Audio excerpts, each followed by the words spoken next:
decir otra palabra, ¿no? Más que lindo, cuando más de uno dice el Señor se estuvo moviendo. Amén, porque realmente es bueno reconocer cuando el Señor se estuvo moviendo en nuestras vidas, cuando algo diferente pasó, porque usted sabe que tenemos la tendencia a minimizar las cosas que suceden de parte del Señor. Tendemos a naturalizarlo, como bueno, una vez más Dios se movió, una vez más algo Dios me dijo, una vez más me convenció de un pecado, una vez más, no, hermano. Nunca nos atrevamos a minimizar cuando Dios nos habló.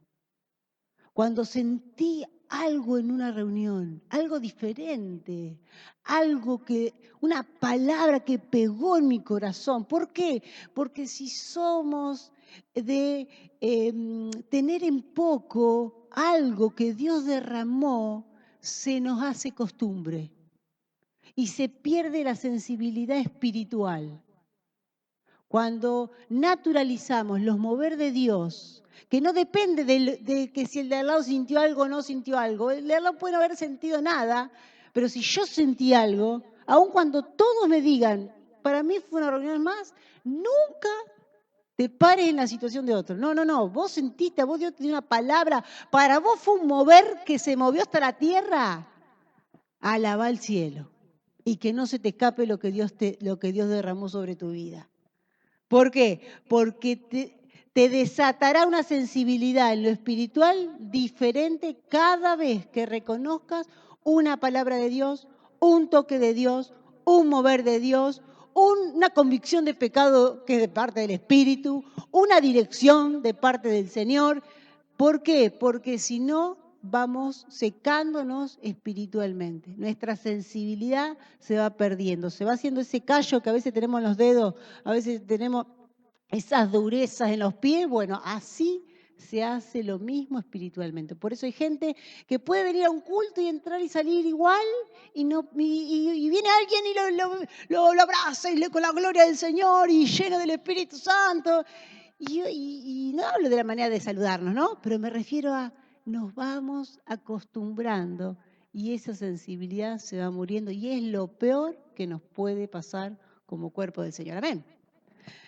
Le invito a abrir la palabra en el primer libro de Samuel, capítulo 1, ahí nomás. Es un capítulo hermoso de la palabra del Señor que habla sobre el nacimiento de uno de los hombres más importantes que hubo sobre la tierra. Amén, ¿lo crees? Samuel, un hombre intachable. ¿Lo tiene? Amén. Gracias, Señor, te damos por esta palabra. Gracias, Señor, porque tú eres fiel, Rey de la Gloria. Señor, queremos darte la libertad, Espíritu Santo, para que tú nos hables. Señor, que seas tú fluyendo a través de mi vida en esta hora, Señor. Te pedimos, Rey, que como dice tu palabra, penetres hasta lo más profundo de nuestro ser, Señor, transformando nuestra vida, Señor, limpiándonos, estableciendo una palabra rema sobre nosotros. En el nombre de Jesús, estamos necesitados de ti, Señor. Estamos necesitados de una palabra, papá. Estamos necesitados de oír tu voz, Señor, y de ser convencidos por medio del Espíritu Santo de lo que querés decirnos en esta noche. Por eso, Señor, declaramos que nuestra mente está abierta a ti y cerrada a todo lo que no viene de parte tuya. En el nombre de Jesús declaramos que tú, Espíritu Santo, es el Espíritu que nos llevas a toda verdad, a toda justicia. En el nombre de Jesús. Amén y amén. Usted sabe que esta parte de la palabra, como muchas otras, hay algo clave que estaba sucediendo. Era un momento de transición. ¿Por qué? Porque se venía desde la época de los jueces, que fue una de las épocas más oscuras del pueblo de Israel, donde el pueblo hacía lo que bien le parecía, dice la palabra. Entonces, no había temor del Señor, o sea, el pueblo se entregaba a pecados, a idolatría y a distintas cosas, venían los enemigos, le hacían desastre al pueblo, cada tanto Dios levantaba un juez, lo investía de poder y ayudaba a liberar al pueblo y cada tanto volvía a repetirse en todos los jueces que hubo, siempre el pueblo terminaba haciendo lo malo ante los ojos del Señor. Y en estas circunstancias se se encontraba un momento de transición, que es como una palabra clave en este momento para nosotros. ¿Por qué? Porque se empezaba el libro de Samuel, tiene una característica que iba a suceder una situación de transición entre la época de los jueces para llegar a que haya un monarca, el primer rey que iba a estar sobre el pueblo de Israel. Entonces, como toda circunstancia, como todo momento de transición, no es fácil. Usted sabe que en el momento de la vida de todos nosotros hay muchos momentos de transición.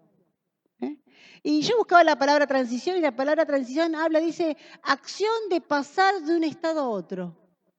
Entonces, si miramos nuestra vida, hay muchos momentos de transición.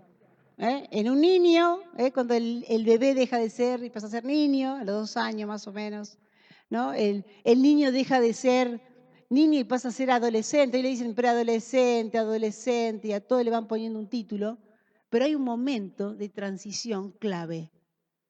Que es tan importante el momento de transición, que lo que suceda en ese momento de transición va a determinar lo que va a venir después. En este momento era más que clave lo que estaba pasando. ¿Y sabe qué? Para nuestra vida es tan importante aprender a conocer cuáles son nuestros momentos de transición. ¿Por qué? Porque son los momentos en los que gestamos o perdemos cosas. Los momentos de transición son los momentos más difíciles que hay. ¿Por qué? Porque cuando uno está en un estado, está en un estado. La mujer que está sin embarazo, está bien, sin ningún embarazo. Pasa su proceso de embarazo y todo, su panza va creciendo y todo. Pero el momento de transición en el que el bebé va a nacer es el momento más difícil. A veces las mujeres decíamos, bueno, ya nace, ya está. Y un día cuando yo iba a tener a mi segunda hija me dijeron, tu hija puede morir en el momento del parto. Es el momento más difícil. Que pueden deformar tu hija, te la pueden matar, te pueden quitar la vida tuya. Nunca pienses que un momento de un nacimiento es el momento como es uno más. ¿Por qué? Porque todo momento de transición, cuando no lo aprendemos a discernir, podemos abortar el propósito que Dios tiene. Por eso, yo entiendo lo que, no sé, yo lo vivo así cuando decía recién, Marcelo, el viernes fue terrible, el domingo fue terrible. ¿Sabe por qué, hermano? Porque como iglesia estamos en un momento de transición. Yo no sé si usted lo puede discernir, pero estamos en un momento de transición. Por eso, si usted no se dio cuenta, abra sus ojos y esté atento, porque puede ser que aborte el propósito. ¿Por qué? Porque en el momento de transición el bebé está siendo apretado. Está sufriendo el bebé. Está siendo apretado por las contracciones, está sintiendo todas cosas horribles. Pero si el médico no es sabio para sacarlo de ahí adentro, el bebé se puede cansar de tantas contracciones. Y si se cansa y la mamá necesita una cesárea apurada y el médico no es sagaz para hacerlo, el bebé se puede morir adentro sin haber habido otro problema por ahí.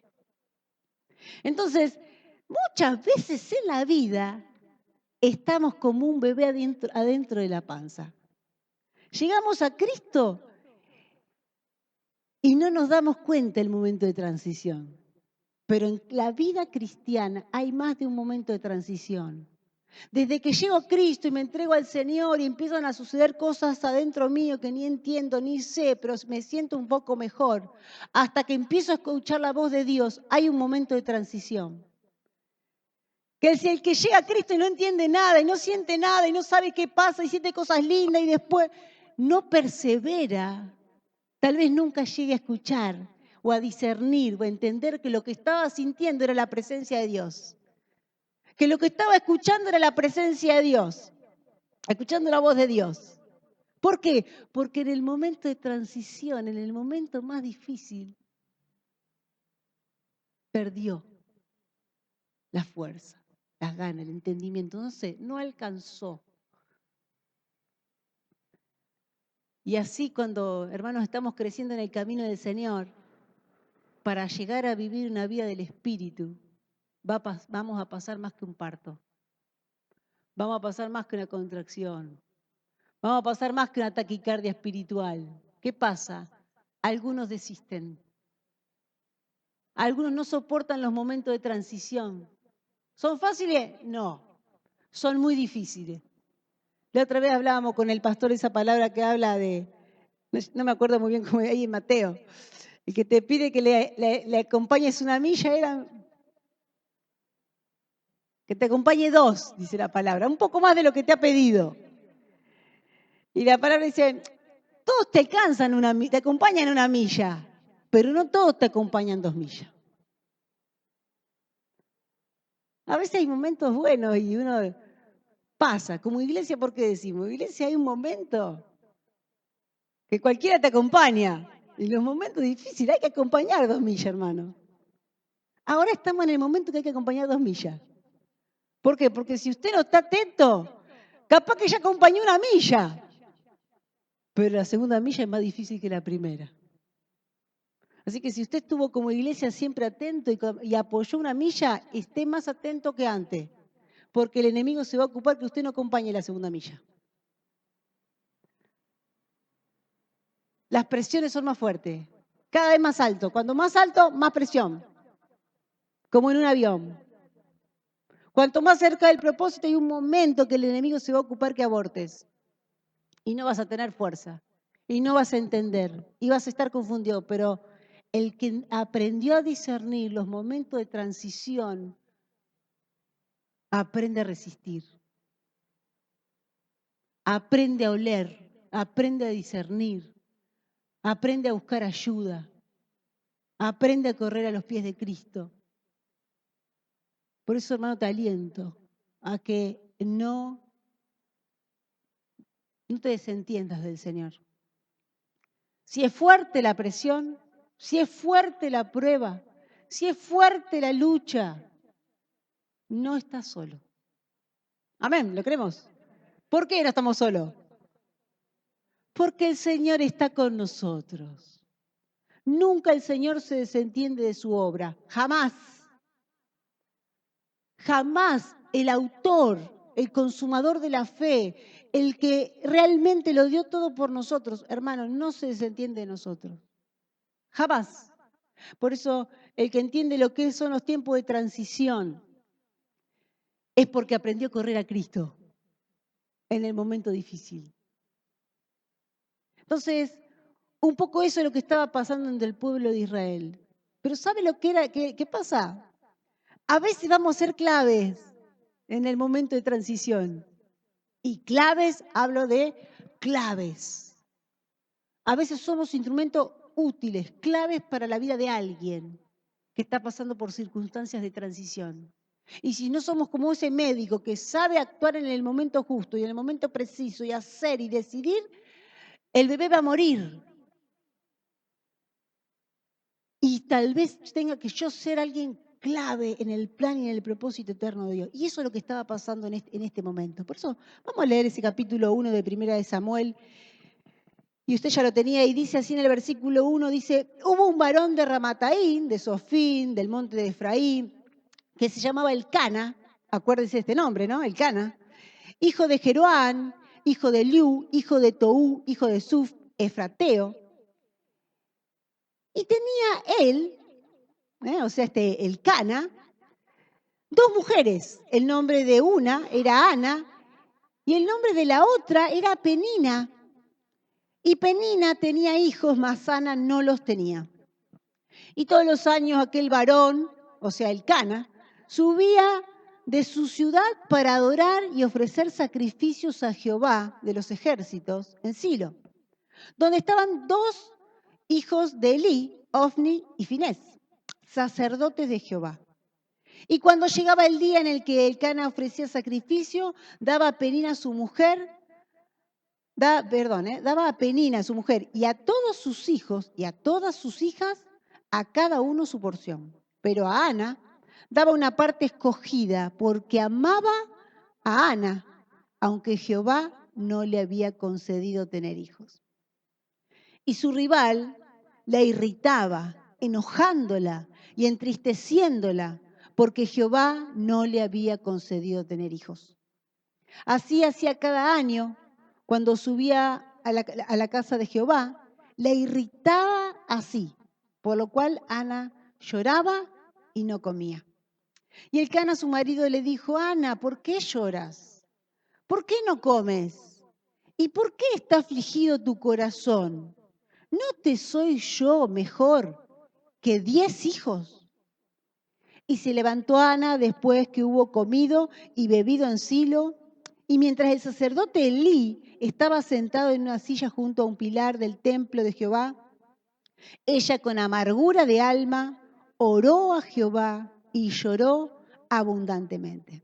E hizo voto diciendo: Jehová de los ejércitos, si te dignares mirar a la aflicción de tu sierva y te acordares de mí, y no te olvidares de tu sierva, sino que dieres a tu sierva un hijo varón, yo lo dedicaré a Jehová todos los días de su vida, y no pasará navaja sobre su cabeza.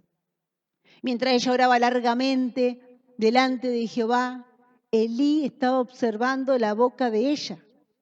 Pero Ana hablaba en su corazón y solamente se movían sus labios, y su voz no se oía. Y Elí la tuvo por ebria. Entonces le dijo Elí: ¿hasta cuándo estarás ebria? Digiere tu vino. Y Ana le respondió diciendo: no, Señor mío, yo soy una mujer atribulada de espíritu. No he bebido vino ni sidra, sino que he derramado mi alma delante de Jehová. No tengas a tu sierva por una mujer impía, porque por la magnitud de mis congojas y de mi aflicción he hablado hasta ahora. Elí respondió y dijo: ve en paz, y el Dios de Israel te otorgue la petición que has hecho. Y ella dijo: halle tu sierva gracia delante de tus ojos. Y se fue la mujer por su camino y comió y no estuvo más triste. Y levantándose de mañana, adoraron delante de Jehová y volvieron y fueron a su casa en Ramá. Y Elcana se llegó a Ana, su mujer, y Jehová se acordó de ella. Aconteció que al cumplirse el tiempo, después de haber concebido, Ana dio a luz un hijo y le puso por nombre Samuel, diciendo: por cuanto lo pedía Jehová. Después subió el varón, Elcana, con toda su familia para ofrecer a Jehová el sacrificio acostumbrado y su voto. Pero Ana no subió, sino dijo a su marido: yo no subiré hasta que el niño sea destetado, para que lo lleve y sea presentado delante de Jehová y se quede allá para siempre. Y Elcana, su marido, le respondió: haz lo que bien te parezca, quédate hasta que lo destetes, solamente que cumpla Jehová su palabra. Y se quedó la mujer y crió a su hijo hasta que lo destetó. Después que lo hubo destetado, lo llevó consigo con 3 becerros, un efa de harina y una vasija de vino, y lo trajo a la casa de Jehová en Silo, y el niño era pequeño. Y matando el becerro, trajeron el niño a Elí, y ella dijo: oh Señor mío, vive tu alma, Señor mío, yo soy aquella mujer que estuvo aquí junto a ti orando a Jehová. Por este niño oraba, y Jehová dio lo que le pedí. Yo pues lo dedico también a Jehová todos los días que viva. Será de Jehová. Y adoró allí a Jehová. Miren, un capítulo larguísimo, son 27 versículos. Podríamos leer más si tendríamos 2 horas más. Pero es apasionante. No puedo leer menos, perdónenme, lo leí todo. Y tendríamos 40 horas para disertar entre solo estos capítulos. ¿Y sabe qué es lo más grande de este capítulo? que miremos a Ana. Usted vio lo que es esa historia. Esta situación y esta mujer nos rompe todo lo justificativo que podamos tener cuando no podemos llegar ante el Señor. Cuando estamos sin fuerzas para orar. Cuando alguien no nos entiende. Cuando alguien nos hace la guerra. Cuando yo tengo una necesidad. Toda la circunstancia la tenía Ana. Porque aunque el Señor no aprobaba la poligamia, ¿no? Elcana tenía 2 mujeres. Aún cuando se lo permitían los israelitas, entre ellos el pueblo se lo permitía esto, él era un levita del pueblo de Dios y era un hombre temeroso del Señor. ¿Por qué? Porque él tenía algo en claro que era el ofrecer sacrificio todos los años, agarraba su sacrificio, agarraba a toda su familia, que si quería no tenía obligación de llevar toda su familia, sino ir hasta Silo a ofrecer sacrificio. Elcana era un buen hombre, amaba a Dios. Aún desde sus propios errores amaba a Dios, por eso todos los años subía a Silo a ofrecer sacrificio. Ahora, ¿tenía un grave problema? Sí, tenía 2 mujeres. ¿Era un problema? Sí, era un problema. Por algo el Señor no aprobaba la poligamia y sí apoyaba la monogamia, una sola mujer. Pero ¿qué pasaba? En esta circunstancia tenía una Penina, que su nombre significa perla, pero ¿saben cuál era la salvación para Elcana? Que tenía una Ana, que significaba gracia.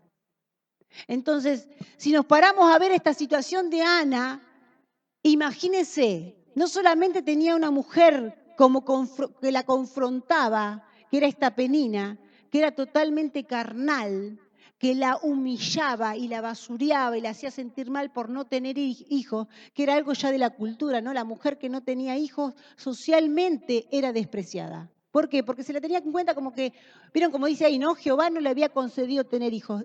Para ellos, Dios no estaba con ella si no le había dado hijo, porque el símbolo del hijo era el símbolo de la bendición para el pueblo israelita. Entonces, cuando uno ve a esta Ana, como dice ahí, que esta mujer la amargaba, la humillaba y la hacía sentirse mal, no solamente le pasaba eso, porque usted puede decir, uy, aquella me mira mal, me hace poner mal, me amarga, no tengo hijo, pero tenía algo más difícil todavía. Fíjense lo que dice en el versículo 8. No solamente en el 7 dice que esta la irritaba, dice, por la cual Ana lloraba y no comía, sino que fíjense lo que le va a pasar en el versículo 8. Dice, Elcana, su marido, le dijo, Ana, ¿por qué lloras? ¿Qué más le dice? ¿Por qué no comes? ¿Por qué está afligido tu corazón? Y ahí la remata con la pregunta, ¿no te soy yo mejor que 10 hijos? Es terrible. ¿Por qué es terrible? Porque ni siquiera era comprendida de su dolor. Ella amaba a su marido y su marido la amaba a ella. Pero hermano, no hay peor cosa que a veces sentirnos en el medio de la dificultad, del dolor y de la angustia y que venga alguien y te diga, ¿para qué llorar? ¿Y por qué no comer? Le faltaba decir, estabas haciendo mal las cosas, Ana. Este hombre la quería, la amaba. Ahora,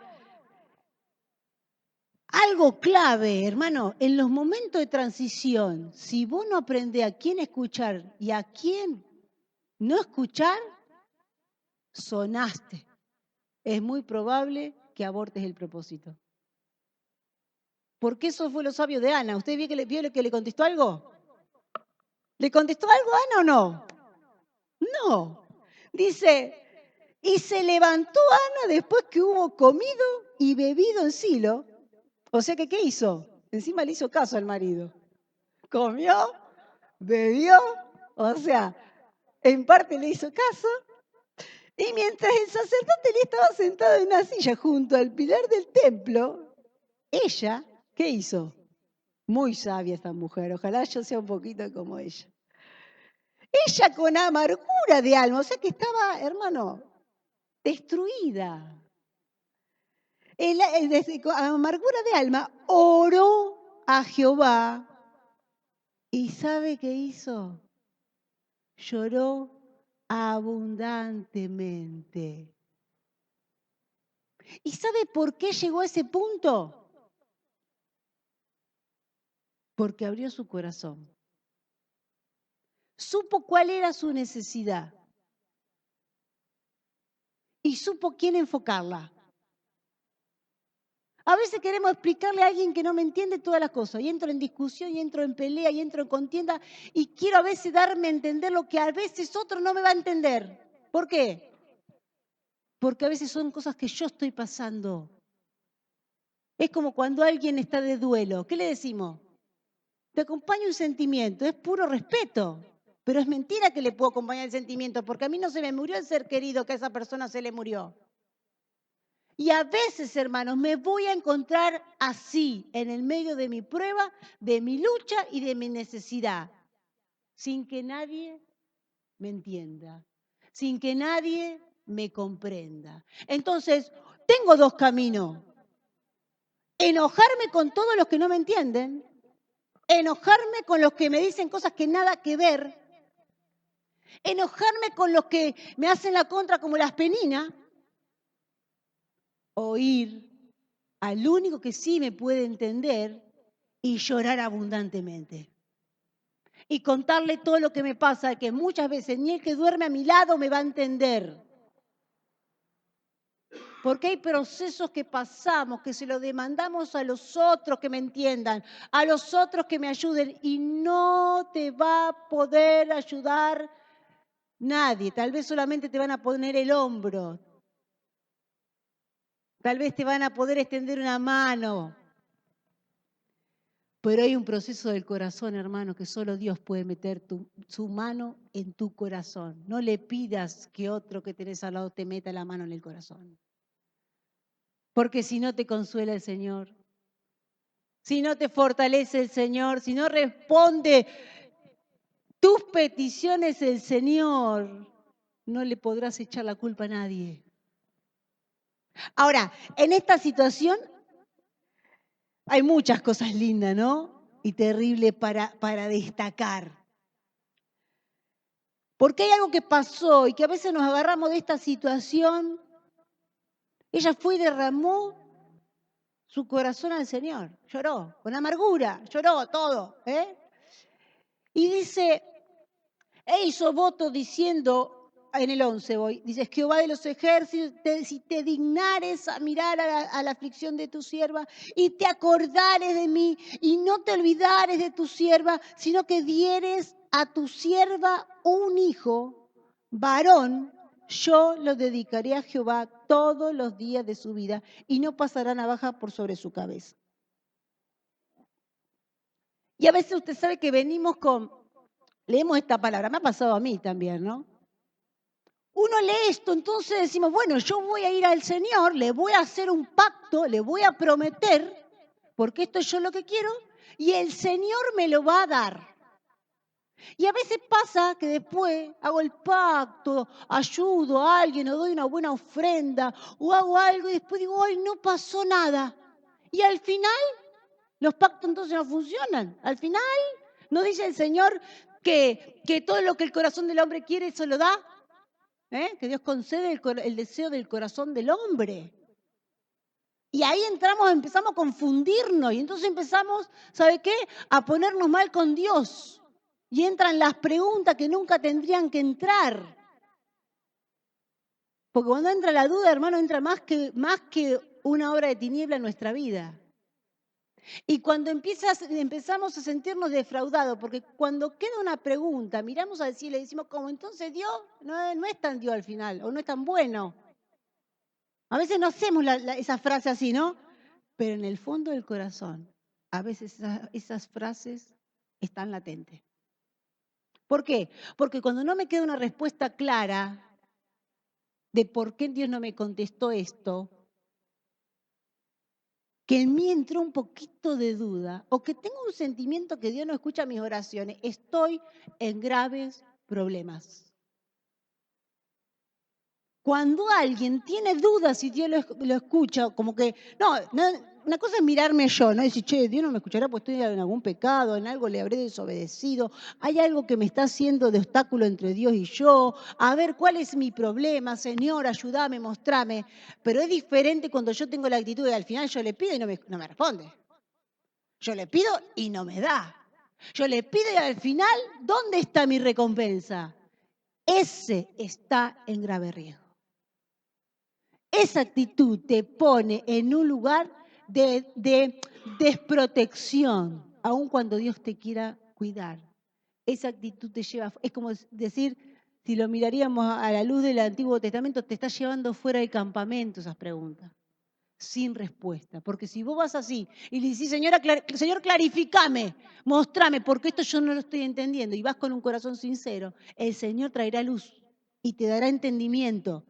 Y podrás discernir si la obra de las tinieblas que están sobre tu vida para traerte confusión, engaño y mentira y hacerte sentir que Dios no te está escuchando o que Dios al final no es tan bueno o tan fiel. Pero lo que sucede realmente con Ana es totalmente diferente. ¿Qué es lo que muchas veces Dios quiere hacer con nosotros? Pero al no entrar en el momento de transición de la manera correcta y en la actitud necesaria, en vez de en el momento de transición estar alineados con Dios para que Él pueda establecer en mi vida o a través de mi vida el propósito que Dios tiene, que es realmente poderoso, es ahí donde pierdo la gran posibilidad de haber pasado de un momento de transición a un momento de establecer el plan y el propósito de Dios para mi vida o para quien Dios quería usar como lo hizo con Ana. ¿Por qué digo esto? Ana tenía una gran necesidad, sí, tenía una gran necesidad. ¿Cuál era? Ser mamá. Ella quería tener un hijo. ¿Estaba mal? No, estaba bien. Creo que es totalmente natural y Dios lo ha puesto así. Ahora, ella logró, por lo que había hecho en su corazón el Señor, logró que Dios pueda usar su necesidad para cumplir un propósito eterno que Dios tenía.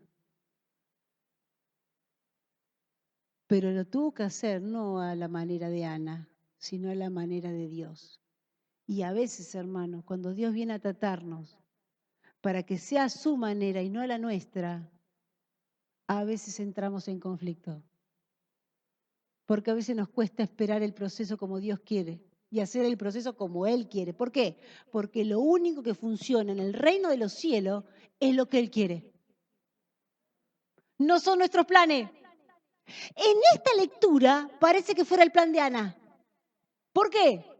Porque Ana empieza y le dice, Señor, en el 10 dice, lloró, y en el 11 dice, hizo voto diciendo, Jehová de los ejércitos, si te dignares a mirar a la aflicción de tu sierva y te acordares de mí y no te olvidares de tu sierva, sino que dieres a tu sierva un hijo, varón, yo lo dedicaré a Jehová todos los días de su vida y no pasará navaja por su cabeza. ¿De quién era ese plan, hermano? ¿De quién era ese plan? ¿De quién? No era de Ana. Ese plan era de Dios. Lo que pasa es que hubo una mujer que en medio del sufrimiento, en vez de renegarse con Penina, en vez de enojarse con Elcana, en vez de enojarse con ella misma, en vez de enojarse con Elí, porque después Elí la trata de borracha, ¿sabe qué hizo? Fue y derramó su corazón ante Dios. ¿Sabe qué hizo? Fue y derramó su amargura ante el Señor. No se la agarró con nadie. Hizo lo correcto, lo que tenía que hacer. Fue a buscar a Dios. ¿Sabe por qué? Porque tenía a Dios por Dios. Porque muchas veces tenemos a Dios, pero no lo tenemos por Dios. A veces creemos seguir a Dios, pero muchas veces no estamos yendo a Dios. Por eso nuestras vidas no tienen transformaciones, nuestras vidas no tienen cambio, por eso nuestras vidas se secan en amargura, en aflicción y en tristeza. ¿Por qué? Porque todos tenemos alguna aflicción, todos tenemos alguna necesidad, todos pasamos por tristeza, todos pasamos por angustia. ¿O no, hermano? Dígame la verdad. ¿Quién puede decir que no pasa por alguna tristeza o alguna angustia? No está en la carne, está dormido. Porque en Cristo, dice, muchas aflicciones tendrá el justo, pero de todas las sacará el Señor. Las aguas nos van a llegar hasta acá, pero no nos anegarán, dice la palabra. Él será nuestra sombra de peñasco en tierra calurosa. Él será Jehová nuestro pastor, el que nos va a llevar a pastos para darnos descanso, el que cuando las cargas son pesadas podemos ir a Él para que nos haga descansar. Siempre Él ha declarado verdad. Amén. Por eso nunca ocultó en la Biblia la debilidad de su siervo, ni sus pecados, ni sus amarguras, ni sus respuestas, sus oraciones sin respuestas. ¿Por qué? Porque Dios es verdad, pero por sobre todas las cosas, Dios es Dios. Cuando uno entiende que Dios es Dios, deja de cuestionar muchas cosas y aprende a humillarse ante la poderosa mano del Señor. Por eso un Job dijo, Dios dio, Dios quitó. A Él sea la gloria, a Él sea alabado. Eso lo puede decir solamente alguien que dice, este es mi Dios y a este lo voy a seguir. Y no lo voy a seguir como yo quiero, lo voy a seguir como Él quiere. Y hermano, cuando usted agarra eso, cuando usted dice, no, para, yo este va a ser mi Dios. A ver, quiero conocer a mi Dios. A ver, porque lo he elegido para seguirlo. A ver, ¿me le podés explicar cómo tengo que seguirlo? ¿Sabés que vos agarrás la palabra y empezás a ver? Y entonces empezás a ser cautivado y ves la gracia y ves el amor y ves la misericordia. Entonces, ¿sabés cuántas cosas te dejan de suceder? Porque ya la fe empieza a crecer. ¿Por qué? Y porque lo tomaste por Dios. Entonces, no, si este es Dios, y responde las oraciones, yo no puedo negar. A ver, voy a buscar el problema, ¿dónde está? Porque puede estar en cualquier lado el problema, menos en Dios. Entonces, esa persona realmente ha tomado a Dios como Dios. Esa persona, yo cuando veo a alguien que dice, mira, no sé dónde está el problema. Si en mí, si hice mal esto, si no sé esto, si no sé el otro. A ver, decime. ¿Por qué? Y porque en Dios no está el problema. Tal vez el problema está que no estoy conociendo, o no sé cómo hacer, o cuántas cosas tenemos que aprender. Vivimos aprendiendo todos los días. ¿Cuántas veces hacemos cosas mal no porque querramos, sino porque no sabemos? Nos caemos, por eso dice el Señor, 7 veces cae el justo y 7 veces el Señor te levanta. ¿Por qué? Porque el Señor sabe que somos polvo. Sabe que separado de Él, dice, nada podemos hacer. Él sabe, Él nos mira y dice, mirá si del barro lo hice. Por eso murió y resucitó por gracia. Aquel que dice, yo creo en Jesús, quiero que perdone mis pecados. Chau. Su nombre es escrito en el libro de la vida. Y ahí seguilo. Porque ya te abrió la puerta por Cristo. No dijo, a ver, arreglate, mejorate, perfeccionate y después seguime. No, ya está, ¿crees? Determinás creer en Cristo, ya está. Sos salvo, sos regenerado, sos transformado, paga tus deudas. Ahora cree y seguime. Hermano, dígame si no es gracia. Cuando uno ha tomado a Dios, no cualquier Dios, el creador del cielo y de la tierra por Dios, y se determina conocerlo. Mucha gente hoy no se determina a conocerlo. Viene y trae su manera de religión. Quiero seguir a Dios. ¿Cómo? Y lo quiero seguir de esta manera. Yo antes lo seguía de esta manera y ahora vengo a seguir a este Dios de esta manera. No, rompe el mapa de cómo seguiste a Dios, hermano. Si querés seguir a Dios en serio, rompe el mapa de cómo estás buscando a Dios, porque si no te pones en el lineamiento, si no me pongo en el lineamiento de buscar a Dios como la palabra lo dice, nunca encontrarás a Dios, aun cuando estés rodeado de Dios. Muy fuerte, hermano, no.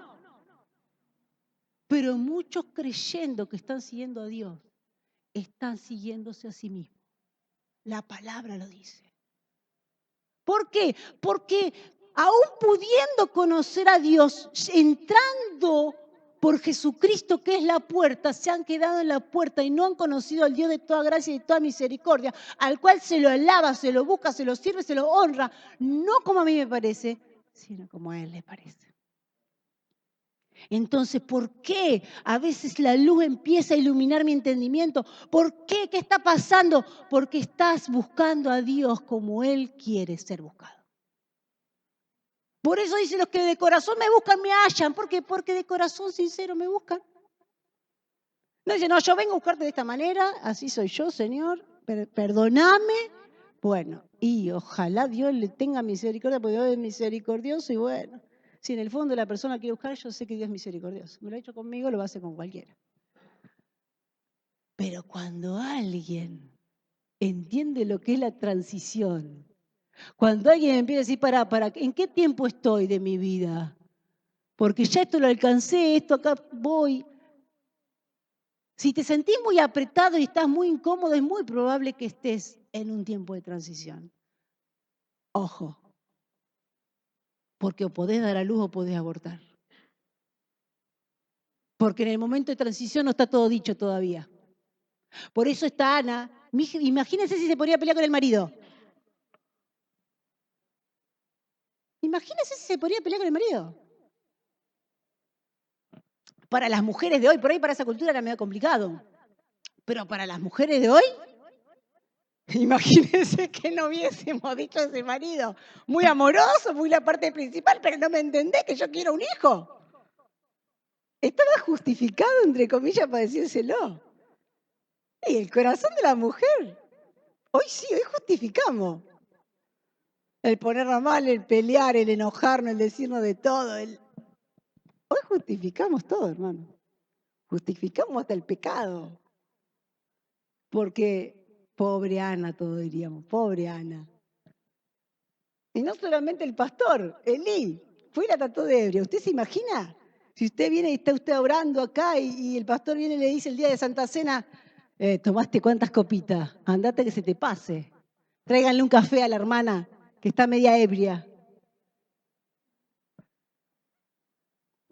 ¿Era difícil o no el papel de Ana? Dificilísimo. Porque la trataron hasta de ebria. La autoridad espiritual. Entonces, ella podía haber puesto un montón de circunstancias, decirle a Dios, Señor, ¿cómo voy a hacer para alinearme con vos? ¿Cómo voy a hacer para captar tus planes y llevarlos al cumplimiento? ¿Cómo voy a hacer? Me es imposible. Y era verdad, para Ana era imposible. Pero hizo lo que es clave. Fue y derramó su corazón. Cuando alguien derrama el corazón ante el Señor con sinceridad, ¿sabe qué? Dios viene y hace lo que hizo con Ana. Cuando ella derrama el corazón y llora abundantemente, como dice ahí, a mí me encanta eso, dice, ella con amargura de alma oró a Jehová y lloró abundantemente. ¿Sabe por qué, hermano? Porque muchas veces abrazamos la amargura. Abrazamos lo que nos hicieron, lo abrazamos y nos sentimos 1000 veces peor. Y abrazamos lo que me tocó vivir y lo que me tocó padecer. Y abrazamos lo que nos pasó y abrazo mi necesidad y la abrazo y hasta la atesoro. Y Dios no te la puede arrancar. Y como no la podés entregar porque la abrazás tanto a tu situación o a tu debilidad o a tu lucha, el Señor no te puede ministrar lo que te ministraría si se la entregás. Si vas y decís, Señor, esto soy. Y llorás y le tenés que contar y le tenés que decir. Y volcás tu alma. Por eso cuando alguien yo veo que retiene su llanto, le digo, no retengás llanto. Llorás si tenés que llorar. Porque muchas veces lo que Dios necesita para transformarte, porque hay algo en las lágrimas de una persona cuando la derrama de corazón. Hay una dureza que el sufrimiento trae, que a veces solamente es quebrado cuando están las lágrimas. Yo he tenido gente que se me iba en el medio de la consejería porque no quería llorar y yo me iba. Mire, era mala aflicción de mi vida por decirles, por favor, me daba ganas de decirle, llorá porque te estás muriendo por llorar y está Dios está abriéndote el corazón para que derrames todo lo que te pasó, todo lo que te aconteció, todo lo que te duele, todo lo que te amarga, todo lo que te entristece. Pero el diablo se va a ocupar que no derrames tu alma, que te enojes con todos, hasta con el perro. Porque aún en el enojo está la justificación de tu mala situación. Por eso cuando alguien aprende a desechar el enojo, ¿sabe qué le hace? Le cierra la puerta al diablo. Cuando alguien aprende a no justificar más su pecado, no, esto es pecado y a Dios no le agrada, no me voy a enojar, no me voy a quejar, no me voy a amargar. Y si alguna amargura tengo, la voy a ir a derramar, no me la voy a agarrar con nadie, voy a ir ante el Señor, que es el único que puede tomar toda mi amargura, darme libertad. Y lo más terrible, que un corazón que se derrama ante el Señor, Dios lo transforma a tal punto que viene con sus planes y los trae. En este caso de Israel, era un hijo, necesitaba un Samuel. ¿Y sabe de quién tenía que venir? ¿De Samuel? De un levita. ¿Y sabe de quién? De una Ana, no de una Penina. Y tenía que venir de un Elcana, un hombre que amaba a Dios y entendía el sacrificio. Por eso la llevaba a Ana a dar su sacrificio todos los años. Entonces mi vida y mis decisiones nunca van a afectar a mi sola vida. Tu vida y tus decisiones marcan tus generaciones, tus buenas y tus malas decisiones. Si sos padre de familia, tus hijos están siendo por vos centrados en bendición o en maldición. Es fuerte, es fuertísimo. Cuanto mayor sea tu autoridad, mayores las consecuencias, para mal o para bien. Si sos pastor, imagínate, podés llevar a un pueblo a cualquier lado. Pero las casas, hermano, son las primeras iglesias. Por eso es lo importante que los padres de familia estén alineados con el Espíritu Santo. Que las madres estén alineadas con el Espíritu Santo. Cuando Dios ve una persona, no ve una sola persona, ve una familia. Entonces, ¿qué pasa? Acá era clave. Cuando esta mujer derrama su corazón, prepara su vida en comunión con Dios para que Dios venga y le diga, y ella alineada con el Señor, hace voto. Por eso Dios cumple el pacto. ¿Por qué? Porque tus pactos, hermano, perdóname que te lo diga, hay pactos que son nuestros, no son de Dios. Por eso cuando hemos hecho pacto de la iglesia, le hemos dicho, hermano, ore, vaya, busque al Señor, que Dios le ponga. Acá no es pacto por esto, pacto por el otro, como si diríamos. Bueno, por eso a veces no hagamos los pactos si no lo entendemos. Porque después nos renegamos porque Dios no me como dice pacto y no me lo cumplió. Oye, el pacto, hermano, no es. Nadie se pasó un año, ay, ya se cumplió el año y ahora quiero pactar de nuevo, como si. Pacte de nuevo, si el Señor te puso y te dijo pactá, porque el Señor cumple. Pero el Señor te dijo, no te vuelvas atrás. Si el Señor te dijo, pactá con el Señor. Siempre me acuerdo cuando mi cuñada, una mujer que era mujer de fe y loca en sus cosas para buscar al Señor, ella había perdido 7 embarazos. Cuando pierde el 7º en un culto, Dios le dice, ella clamando por su hijo, por supuesto, ¿no? En uno de los cultos Dios le dice, pactame con un cordero, ¿no? Un cordero. Y ella lo siente en su corazón, pactame con un cordero. Y ella le dice, Señor, ¿cómo hago? No puedo traer a la iglesia un cordero. Yo la verdad que la admiré, porque yo no sé si hubiese pensado tanto cómo hacer. La fe, por eso la fe activa lo que es la voz de Dios. Entonces el otro día ella empezó a llamar a todo el mundo a averiguar cuánto valía un cordero limpio, ¿no? Como comprado, como se hacía en el tiempo de antes. Y qué terrible. Y ella fue, lo hizo, lo averiguó cuánto podía valer de costo y pactó con ese dinero. Hermano, hoy tiene 3 hermosos hijos y ella dice, fue fruto del pacto que hice con el Señor. Pero no porque a ella se le ocurrió para convencer a Dios, porque a veces queremos con los pactos convencer a Dios. Bueno, voy a pactar tal cosa, voy a hacerlo. Bueno, cuando Dios te dice pactar, pactar con fe, porque si Dios te dio una palabra, Dios la quiere cumplir y Él no se va a volver atrás. Ahora, en el momento de transición, vos tenés que estar parado en el lugar que Dios te dijo que te pares. Cuando Dios te dice parate acá y ahí el Señor no va a faltar a su palabra. Ahora, parate donde Él te dijo. Parémonos donde Él nos dijo. Soportémonos en los momentos de transición. Soportémonos las contracciones. Soportémonos las luchas. Soportémonos la prueba. Resistamos al diablo.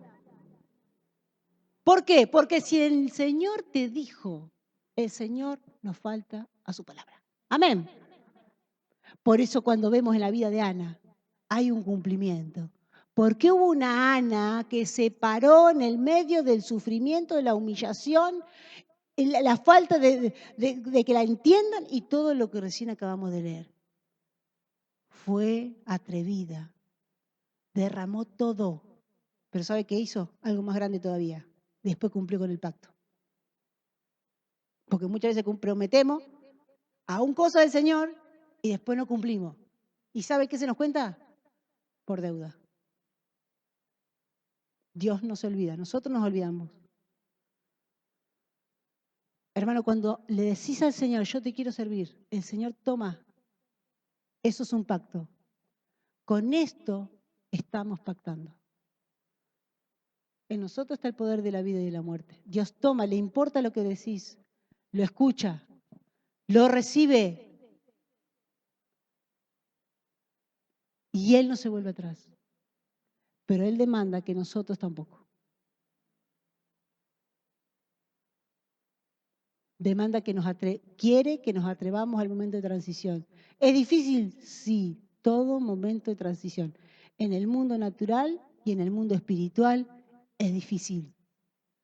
Por eso la clave está en la perseverancia. Por eso nos dice que perseveremos en el camino. Perseveremos tomados de su mano. Perseveremos. Por eso cuando vemos vidas cambiadas, fueron vidas que perseveraron. No hay otra. Perseveraron en la lucha, en la dificultad, en la prueba, cayéndose, levantándose, cayéndose, levantándose. Y dale, y vos los ves. Y hay momentos que parece que se van a quedar sin aire. Y que solamente puedes decir, Señor, ayúdalo. ¿Por qué? Porque solo Dios les mete el corazón, la mano en el corazón a las personas. Cuando la persona les deja meter la mano del Señor para que Él pueda cambiarnos el corazón de piedra en un corazón de carne. Terminamos con esto, ¿no? Es terrible cuando esta Ana, hermano, fue tan la sintonía que ella tuvo con el Señor, con el Padre, ¿no? Que aún en ese cántico 2, ¿no? Donde lleva, podríamos decir muchas cosas esta palabra, pero cuando esta mujer en ese capítulo 2, que no lo pienso leer, hace un salmo de adoración entregando a su hijo, es la primera que profetiza en el versículo 10, en la última parte del versículo 10, dice, dará poder a su rey y exaltará el poderío de su ungido. Y es la primera profecía sobre el ungido de Jehová que iba a venir. Una persona alineada con el mover de Dios, una persona alineada, en este caso una mujer, pero acá no pasa por sexo. Una persona alineada con Dios va a marcar su generación. No solamente los de sus nietos, los de sus hijos, los de sus bisnietos. Marca generaciones en barrios, marca generaciones en países, marca generaciones en las ciudades, marcan generaciones. ¿Por qué? Porque alcanzaron a engendrar el propósito de Dios y son la gente que fueron respuesta para el mundo cuando el mundo está en sufrimiento. Entonces Dios necesita, hermano, que tengamos visión más allá que de nuestra propia necesidad. más allá de que nuestro propio dolor. ¿Por qué? Porque puede ser terrible nuestro dolor y es muy justo de fuerte. Y no es para menospreciar el dolor de ninguno de nosotros. Pero lo único que nos dará descanso para nuestra alma y traerá refrigerio para nosotros y nos dará descanso y nos traerá respuesta, solamente que podamos derramar nuestra alma ante el Señor y que Él pueda traernos respuesta y no claudicar en el medio de la transición, porque si no abortamos el propósito. Nadie es responsable, hermano, de que vos abortes el propósito. No le podemos echar la culpa ni a un familiar como Penina o Elcana, no le podemos echar la culpa a un Elí con 2 hijos que hacían desastre en el medio del templo, sino que Ana tomó la responsabilidad de alinearse con Dios y gestar lo que Dios tenía preparado. Y traer al mundo a un Samuel que iba a ungir a un David y iba a preparar el camino para que venga el ungido de Jehová. Hoy estamos en una etapa de transición de la iglesia de Jesucristo, no solamente la de este lugar. Porque Cristo viene pronto. Amén. Cuando usted mira el Facebook, la gente que está cayendo de los barcos, muriéndose de hambre, hermano, dejemos de pedir por nuestras necesidades solamente. Porque nuestro mayor pecado si no va a ser el egoísmo. Y el Espíritu de Cristo lejos está de nosotros en ese momento, cuando solamente miramos nuestra aflicción. No está en una visión de reino donde alguien no entiende que el diablo se ocupa de tu problema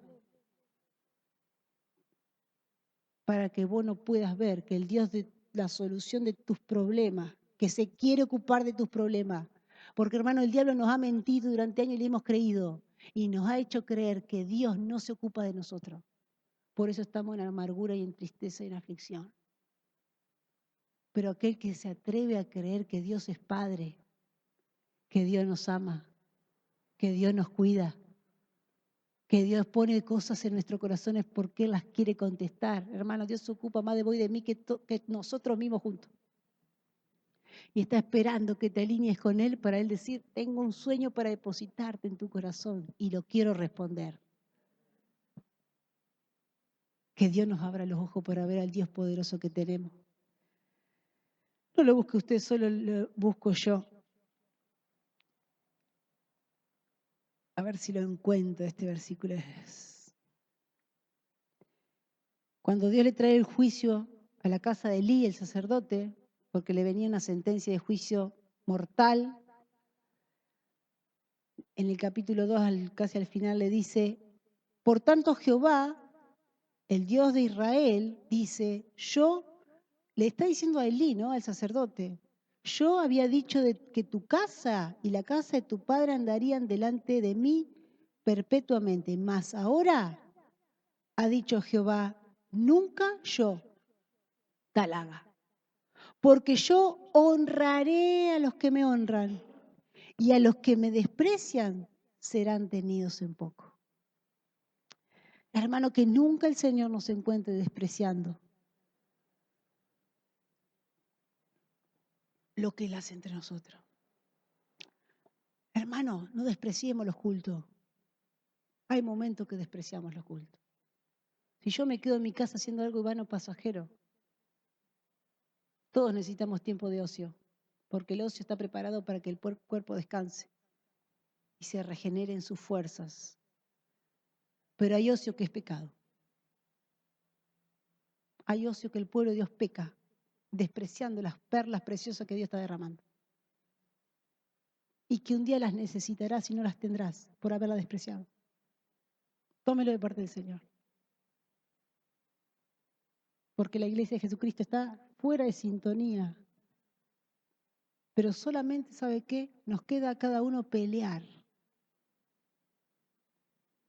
para poder derramar el corazón y que nada nos robe el momento de transición. Como iglesia, como nación, pero personal. Hay una transición que es personal. Nadie la podrá pasar por vos. Es de tu corazón.